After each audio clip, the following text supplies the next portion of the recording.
parle. Chaque jour, Charles et Carole vous présentent la leçon de l'école du sabbat.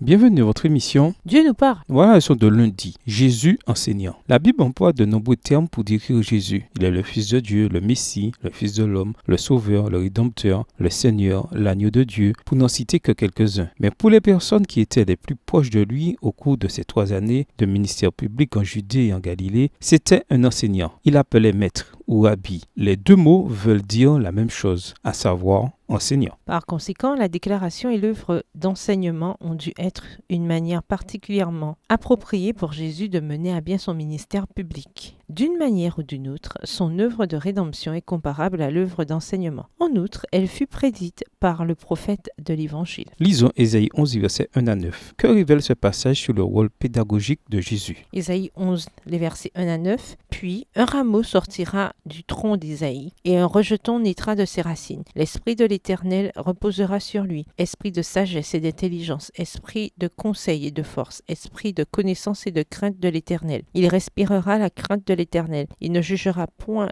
sur l'apparence. Il ne prononcera point sur un ouï-dire, mais il jugera les pauvres avec équité et il prononcera avec droiture sur les malheureux de la terre. Il frappera la terre de sa parole comme d'une verge et du souffle de ses lèvres. Il fera mourir le méchant. La justice sera la ceinture de ses flancs et la fidélité la ceinture de ses reins. Verset 6. Le loup habitera avec l'agneau et la panthère se couchera avec le chevreau. Le veau, le lionceau et le bétail qu'on engraisse seront ensemble et un petit enfant les conduira. La vache et l'ours auront un même pâturage. Leurs petits un même gîte et le lion, comme le bœuf, mangera de la paille. Le nourrisson s'ébattra sur l'antre de la vipère et l'enfant sevré mettra sa main dans la caverne du basilic. Il ne se fera ni tort ni dommage sur toute ma montagne sainte, car la terre sera remplie de la connaissance de l'Éternel, comme le fond de la mer par les eaux qui le couvrent. L'une des prophéties messianiques les plus étonnantes de la Bible se trouve dans Ésaïe 11.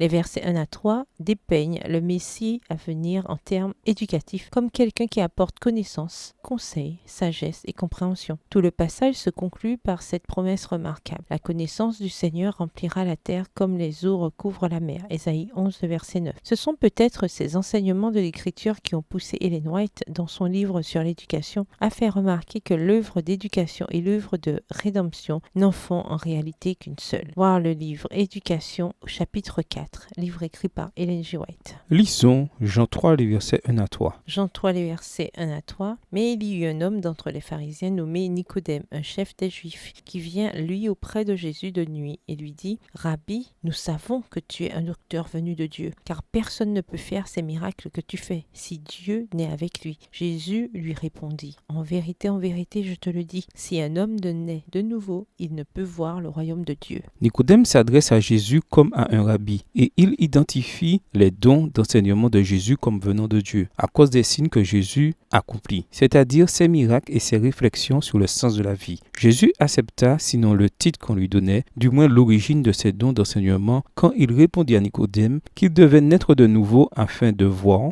comprendre, ainsi qu'entrer dans le royaume de Dieu. Cela signifie que l'autorité pour enseigner d'autres personnes, même dans le cas de Jésus, vient de Dieu. L'enseignement est assurément un don de Dieu. Il est ordonné par Dieu. Il a été adopté par Jésus et il est reconnu par ceux qui sont enseignés comme ayant une autorité divine. Quel rôle avons-nous dans l'accomplissement de cette prophétie sur la connaissance du Seigneur remplissant le monde entier? Au revoir. Et à demain si Dieu veut. Dieu nous parle. Chaque jour, Charles et Carole vous présentent la leçon de l'école du sabbat.